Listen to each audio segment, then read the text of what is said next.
Nashville, Tennessee, October 1957.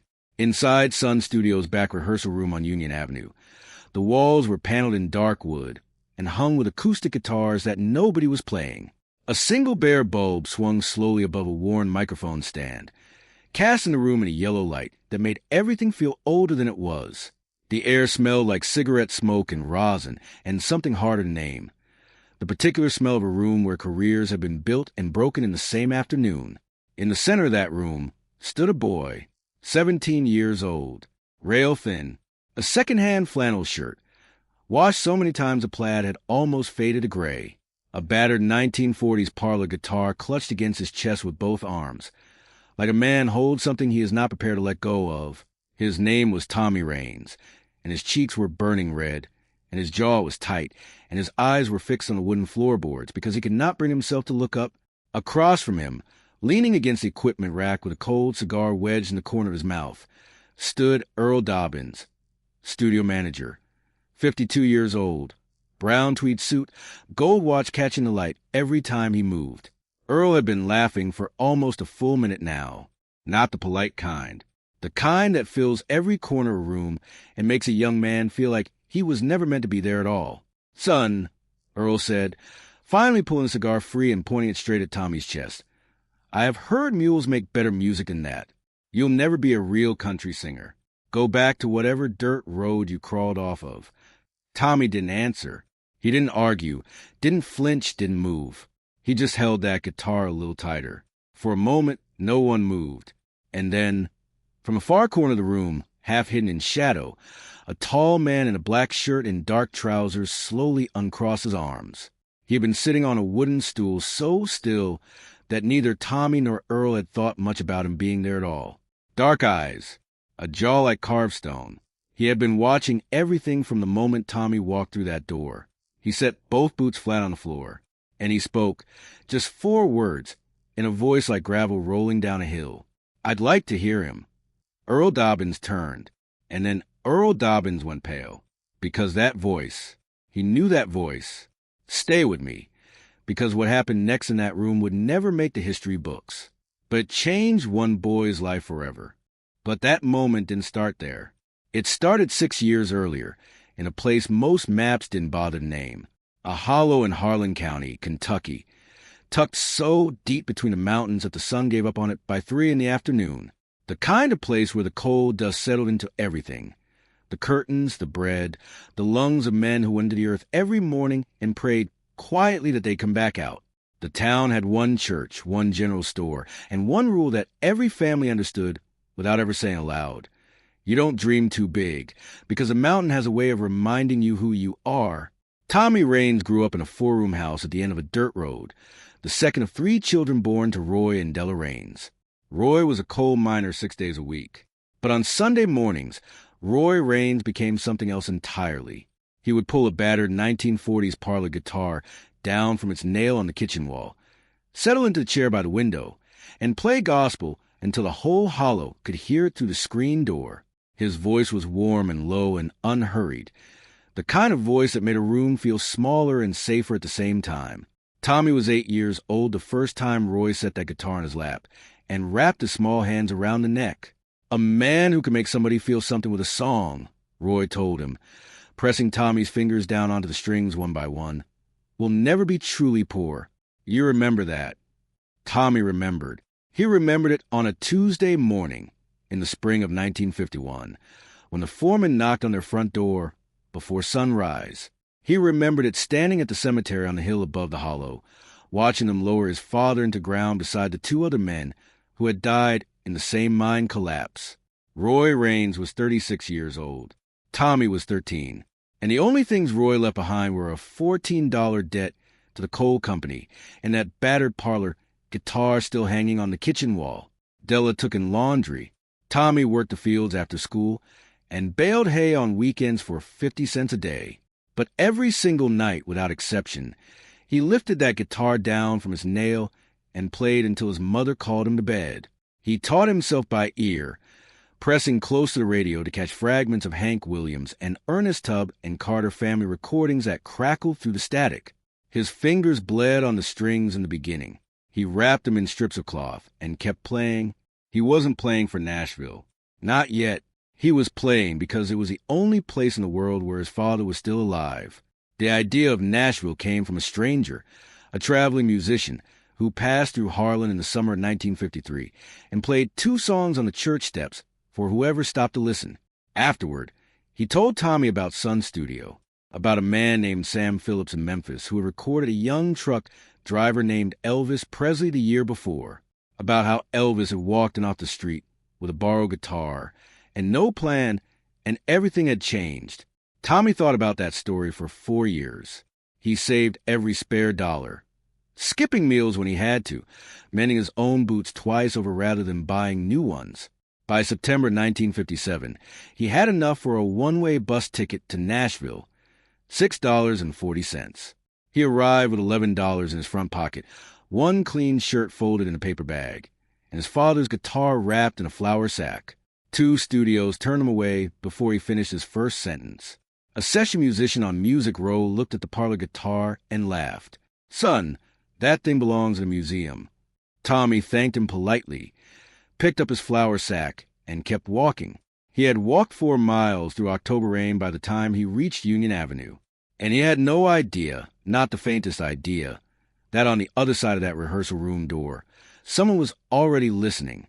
Now, you need to understand something about Earl Dobbins, because Earl was not simply a cruel man. Cruel men are easy to dismiss. Earl was something more complicated than that, and in some ways, more dangerous. He had started at Sun Studio in 1937, back when the building on Union Avenue was still a radio equipment shop. He had watched Sam Phillips build something extraordinary inside those walls. He had sat in the control booth for sessions that would reshape American music forever. He had shaken hands with men who went on to become legends. And somewhere along the way, slowly, the way a river changes course without anyone noticing, Earl Dobbins had stopped listening to music and started listening to money. He had a formula now. He could see it in the first 30 seconds. Polished boots, trained voice, radio-ready presentation, a look that said this person had already been somewhere, so they could be sold as someone going somewhere. That was Earl's formula. And for 20 years it had kept him comfortable and certain and completely, catastrophically wrong about the things that actually mattered. Tommy Raines had walked through that door with none of those things. And so when Tommy stepped up to the microphone and settled his father's guitar into his hands and cleared his throat, Earl had already decided. He leaned back against the equipment rack, crossed his arms, and put the cold cigar back in the corner of his mouth. He was not there to listen. He was there to confirm what he already believed. Tommy didn't announce a title. He didn't say a word. He simply closed his eyes, found the first chord with his left hand the way a man finds a light switch in a dark room he has lived in his whole life, and he began to play. The song was called Hollow Road. Tommy had written it himself at age 14, sitting alone in the kitchen on the first anniversary of his father's death, the parlor guitar in his lap and the house completely silent around him. It was 3.5 minutes long. No elaborate arrangement, no studio flourishes, no tricks of any kind. Just a chord progression that moved like a slow walk uphill, and a voice that carried something most trained singers spend their whole careers trying to manufacture and never quite reach. The sound of a person telling the absolute truth. The first verse filled the room quietly. Tommy's eyes stayed closed. His jaw was relaxed now. The burning shame of a few minutes ago replaced by something steadier, something that lived deeper in him than embarrassment ever could. And then he reached the second verse, and his voice broke, not from nerves, not from weakness. It broke the way a voice breaks when the words being sung are not just words, when they are a door that opens onto something the singer has never fully allowed himself to feel in front of another living soul. The sound that came out of Tommy Raines at that moment was so raw and so unguarded that even the room itself seemed to go still around it. Earl Dobbins stopped him at 90 seconds. All right. He pulled the cigar out and pointed it at the floor like he was stubbing something out. That's enough. Tommy opened his eyes, his fingers still on the strings. Earl pushed off from the equipment rack and shook his head slowly, the performance of a man who has seen too much to be impressed by anything. Son, I'm going to be straight with you, because nobody else will. You've got no training, no polish, no presence. That guitar sounds like it's held together with prayer and wishful thinking.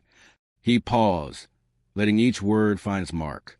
You'll never be a real country singer. You know what real country singers have?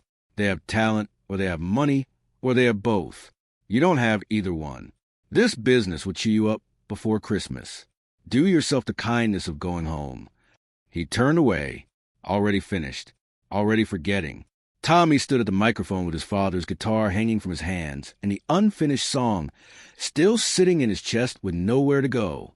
He looked down at the parlor guitar, at the worn frets, the cracked finish, the place on the body where Roy Raines had rested his thumb for so many years that the wood was smooth and dark from the oil of his skin. For one terrible, quiet moment, Tommy Raines thought about setting that guitar down on the floor, walking out the door, accepting that the foreman's knock and the mine collapse and the $14 debt, and the 4 years of saving, and the 4 miles in rain had all been leading to exactly this, a room where a man in a gold watch told him the truth about who he was. He almost believed it. And that is the exact moment, that single heartbeat, when the man in the black shirt rose from the corner stool.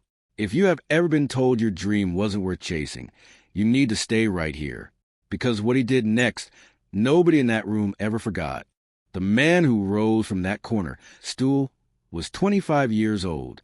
He stood 6 feet, 1 inch tall in plain black trousers and a black shirt buttoned to the collar, and he moved across the room with the unhurried deliberateness of someone who had already decided exactly what he was going to do and was in no particular rush to be talked out of it. His hair was dark and his face was angular, and his eyes, when they caught the light from that swinging bulb overhead, were the particular shade of black that made people feel, without quite knowing why, they had seen more of the world than his age had any right to account for. His name was Johnny Cash. He was 2 years into a career that had already begun to rewrite what country music could be. His single, I Walked the Line, had charted that same summer of 1957. He had come to Sun Studio that afternoon to speak with Sam Phillips about his next record, and he had been sitting in that back room for the better part of an hour, holding a borrowed guitar and thinking, when he heard footsteps in the hall and then a boy's voice asking about an audition. He had stayed. He had listened through the whole thing, every word Earl said, every note Tommy played. And now he walked the center of that room and stood beside Tommy Raines and looked across at Earl Dobbins. And Earl's smirk collapsed so fast it was almost physical, like watching a building lose its foundation. Mr. Cash. Earl straightened up immediately, the cigar disappearing behind his back. I didn't realize you were. Sam mentioned you might stop by. I had no idea you were still. I heard you from the hallway, Earl. Johnny's voice was quiet, not angry, quieter than anger, which is always more frightening. Every word. Earl opened his mouth. Johnny raised one hand, not aggressive, just final, the hand of a man who is not finished and knows it.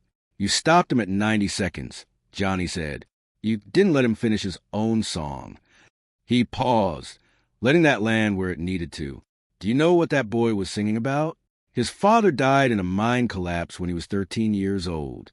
That song you just interrupted is the only grave marker that family has. And you stopped it at 90 seconds because his boots weren't shiny enough. The room was absolutely silent. Earl gripped the edge of the equipment rack. His gold watch caught the light. Johnny turned from Earl then, and when he looked at Tommy, something shifted in his face. The firmness softened into something older and more personal, like a door opening onto a room he didn't often let people see. I grew up in Dyess, Arkansas, he said. His voice dropped, meant now only for the boy. My family was on a government resettlement colony during the Depression. We picked cotton. We went without. I had a brother named Jack who could sing better than anyone I have ever heard in my life. He stopped for just a moment. Jack died when I was 12. Farm accident. I held his hand in the hospital for a week before he went. Tommy looked up at him. He hadn't expected that. Nobody ever expected that. When I first walked into a room like this one, Johnny continued, a man told me I sang through my nose and sounded like a dying calf. Those were his exact words. I have not forgotten them in 5 years, and I will not forget them in 50. He held Tommy's gaze steady. I went home that night, and I played until my fingers bled, because the only thing worse than being told you cannot do something is the moment you start to believe them. And I watch your face just now, son. I watched you almost believe him." Tommy's jaw tightened. His eyes were bright. "What is the song called?" "Hollow Road, sir." "Play it," Johnny said simply. "All of it. Don't look at him. Don't look at me. Close your eyes and play it for your daddy. That is the only audience that has ever mattered." Something inside Tommy Raines unlocked at those words. Something that had been braced and defended and holding itself together by sheer determination since the moment Earl Dobbins laughed. He exhaled slowly. He settled the parlor guitar into his hands a way he had done 10,000 times in the dark of the kitchen in Harlan County, when no one was watching and no one was judging, and the only thing in the room was the music and the memory of his father's thumb on this same worn wood. He closed his eyes, and he began. The first notes came out steadier than before. His fingers found a chord progression without searching for it. It was in his hands the way breathing is in the lungs, automatic, essential, older than thought. The melody opened slowly, like a road appearing through morning fog, and by the time he reached the first chorus, the trembling was completely gone, and there was nothing left in Tommy Raines but the song. He reached the second verse, the place where his voice had broken before. He did not slow down. He did not brace himself. He walked straight into it, and his voice broke again, clean and honest and completely unashamed. And this time it didn't sound like weakness. This time it sounded like a man telling the truth about something that cost him everything to say. From the far side of the room, without a word, without any announcement at all, Johnny Cash reached sideways and lifted a spare acoustic guitar from where it leaned against the wall. He found the key in 2 quiet strums, and then he simply joined in, underneath Tommy's melody, holding up the way a current holds a boat, so steady and so unobtrusive that for a moment it was impossible to tell where one guitar ended and the other began. 2 instruments, 1 song, a boy from a Kentucky hollow and a man from an Arkansas cotton field, playing a song about a father who never got to hear it. Behind the equipment rack, Earl Dobbins sat down slowly on a stool. His arms dropped to his sides. The cigar was gone. The gold watch meant nothing. He watched the boy he had humiliated pour his entire life through 6 worn strings and felt, spreading through his chest like cold water. The particular shame of a man who has just understood exactly how wrong he was. When Hollow Road ended, the room held a silence that nobody wanted to break. And then Johnny Cash did something that nobody, not Earl, not Tommy, not even Sam Phillips when he heard the story later, could have predicted. Johnny Cash set the borrowed guitar down against the wall. He straightened up, rolled his shoulders once, and walked to the rehearsal room door. He knocked twice on the frame, 2 slow, deliberate knocks, and then he waited with his hands in his pockets like a man who has all the time in the world. Footsteps in the hallway. A pause. And then the door opened. Sam Phillips filled the frame. 54 years old, coffee cup in hand, reading glasses pushed up on his forehead, the look of a man who had been interrupted mid-thought and was deciding how he felt about it. He took in the room in a single sweep. Tommy at the microphone, Earl on the stool against the wall, arms at his sides, looking like he had just survived something. Johnny standing by the door with an expression that gave nothing away. Sam looked at Johnny. "What am I walking into?" "A recording session," Johnny said. "If you got 30 minutes. Sam Phillips studied him for a long moment. Then he looked at the boy with the parlor guitar. Then he stepped into the room, pulled a folding chair from against the wall, turned it around, and sat down on it backwards with his forearms resting across the top. He set his coffee on the floor beside him. "Play," he said. No introduction. No credentials requested. No questions about training or experience or where Tommy had come from or how long he had been at this. Just that single word from the man who had built Sun Studio into the most important room in American music. Tommy Raines played Hollow Road for the 3rd time that morning. He did not tremble. He did not break early. He played it the way it had always lived inside him, start to finish. Every note in its place, his voice moving through the second verse like a man walking through his own house in the dark, knowing exactly where everything is. The parlor guitar, the one that had been called junk and museum piece and wishful thinking, sang in that room with a fullness that seemed impossible for an instrument so old and so worn. Sam Phillips listened with his eyes closed and his chin resting on his forearms and his coffee going cold on the floor beside him. He did not move for the entire 3.5 minutes. When the last note faded and Tommy opened his eyes, Sam stayed still for another few seconds. The way a person stays still when they're deciding whether what they just experienced was real. Then he opened his eyes. He looked at the guitar first, then at Tommy's hands, then at Tommy's face. Who wrote that? His voice was careful. The voice of a man who has learned to keep his reactions close until he knows what he is dealing with. I did, sir, Tommy said. When I was 14. Sam nodded once. Slow, private. The nod of someone filing something away. He picked up his coffee, looked at it, set it back down. Then he looked at Johnny. How long has he been playing? 6 years, Johnny said. On that same guitar. Sam stood. He folded the chair back against the wall with the neat, habitual motion of a man who has done it 1,000 times. He looked at Tommy one more time, a long, level look that took in everything and revealed nothing. Come back Thursday, he said. Bring 3 more songs. Then he walked out. The footsteps faded down the hallway.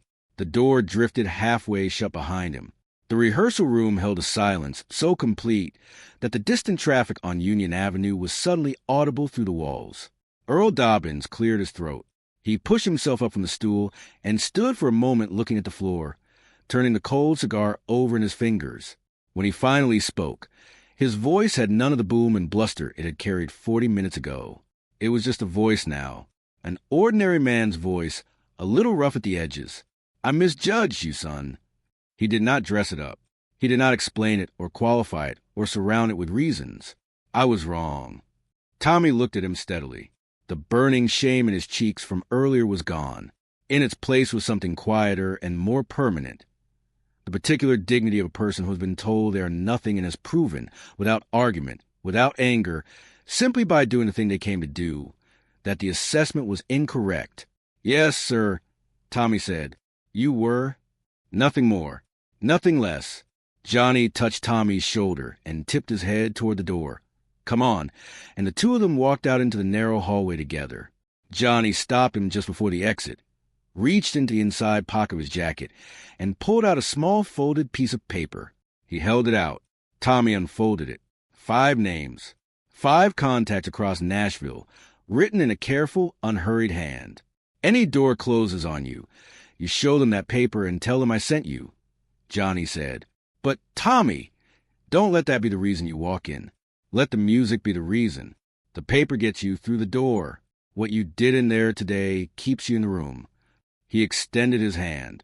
Tommy shook it, and for just a moment, the boy from the Kentucky Hollow and the man from the Arkansas cotton field looked at each other across the particular distance that exists between where a person started and where they are going, and understood, without needing to say it, that they had both been standing in that same distance for as long as they could remember. Tommy Raines walked out of Sun Studio that October morning with $8 left in his pocket, a flour sack guitar, and a folded piece of paper. What he built from those 3 things, and what he never once forgot, is the part of this story that will stay with you. The years that followed did not move in a straight line. They never do. There were more closed doors, more rooms where men in good suits looked at Tommy's parlor guitar and made their assessments before he played a single note. There were nights in boarding houses where the heat didn't work and the money was gone and the distance between Harlan County and anything resembling a career felt less like a journey and more like a joke he had told himself for too long. But every single time, he unfolded that piece of paper, not to use it, just to look at it, just to remember that a man who had every reason to keep walking had instead knocked twice on a door frame and changed the direction of everything. In the spring of 1961, Tommy Raines released his debut album on Sun Records. The 3rd track was Hollow Road. It charted for 11 weeks. DJ stations from Kentucky to Texas put it in rotation, and letters began arriving at the Sun Studio address from people who had heard it on the radio and felt, without being able to explain exactly why, that the song was about something that had happened to them. Tommy dedicated the album and the liner notes with a single sentence for Roy Raines, who never heard it, and for the man in the black shirt who made sure somebody did. He never replaced the parlor guitar. Not for the debut album, not for the ones that followed, not for any stage he ever stood on. Music journalists called it an affectation, a gimmick, a calculated piece of rustic branding. Tommy never corrected them and never explained himself. The guitar was not a prop. It was a grave marker. It was a Sunday morning in a four-room house at the end of a dirt road. It was the first lesson, and the only one that had ever truly mattered, pressed into his hands at age 8 by a man who would be gone before Tommy was old enough to thank him properly. Earl Dobbins retired from Sun Studio in 1963. In the only interview he ever gave, a small piece in a Nashville trade publication in 1971, a reporter asked him about the biggest professional mistake of his career. Earl did not hesitate, did not reach for a diplomatic answer. He set down his coffee and looked at the table and said, October 1957. I stopped a boy's song at 90 seconds and told him he would never amount to anything in this business. Johnny Cash was sitting in the corner of the room the entire time. I was the only one there who didn't know what I was hearing. The reporter asked if he ever told Tommy that. I told him that afternoon, Earl said. He said, yes, sir, you were. And then he shook my hand. That's the part I've never gotten over. As for Johnny Cash, he never mentioned that October afternoon publicly. Not in interviews, not in profiles, not in any of the many books written about his life and his music. There was only one reference, ever. A single line in a handwritten letter to Sam Phillips dated February of 1958, discovered decades later in the Sun Studio archive. That boy from Kentucky you recorded last Thursday. I think he's going to matter, and he did. But here's the thing that stayed with Tommy Raines his entire life. The thing he told every young musician who ever came to him asking for the one piece of advice that was actually worth keeping.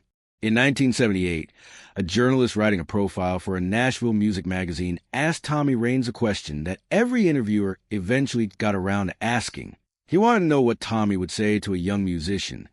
Someone just starting out, someone who had been told no more times than they could count.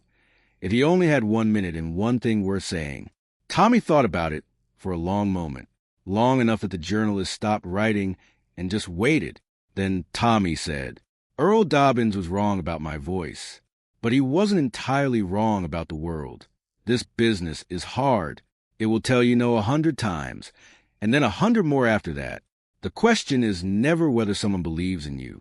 The question is whether you believe in yourself long enough for the right person to walk through the door, because that person exists. I promise you they exist, but they cannot help you if you've already gone home. He paused, looked out the window for a moment, then looked back. Johnny Cash did not give me my talent that afternoon. He did not put anything in me that wasn't already there. All he did was refuse to let a cruel word be the last word. All he did was stay in the room. And sometimes, most of the time, if you want the truth, that is the whole difference between a life that happened and a life that almost did. In 1965, a 17-year-old boy from East Tennessee showed up at the back door of one of Tommy's small venue shows with a guitar under his arm and a look on his face that Tommy recognized immediately. The particular look of someone who has already been told no several times today and has tried to decide if they have enough left for one more attempt. Tommy's road manager turned him away at the door. Tommy overruled him from across the room without even hearing the conversation. He had seen the look. He knew the look. The boy played one song in the empty venue before doors opened, with Tommy sitting alone in the front row listening. When it was over, Tommy walked backstage with him, reached into his jacket, and pulled out a folded piece of paper, new paper, his own handwriting, 5 names and 5 numbers. Someone did this for me once, he said, pressing it into the boy's hand. Now I'm doing it for you. The paper gets you through the door. Your music keeps you in the room. On a shelf in Tommy Raines' Nashville home, that battered parlor guitar hung on the wall above his father's photograph. Beside it, in a small plain frame, was a folded piece of paper, 5 names written in a careful, unhurried hand that anyone who knew anything about American music would have recognized immediately. Tommy had never framed it to impress anyone who came to the house. He had framed it so that every single morning, when he walked past it on his way to the kitchen, he would remember exactly who had stayed in the room for him, and remember that somewhere out there it was his turn to do the same, because true generosity does not wait for the right moment. It does not calculate what it will cost. It simply recognizes something worth saving and refuses to walk away. If this story moved you, share it with someone who needs to hear it today. And tell me in the comments, Has anyone ever told you that you would never make it? And were they wrong? Because I have a feeling this community has some stories worth telling. Drop them below. I read every single one.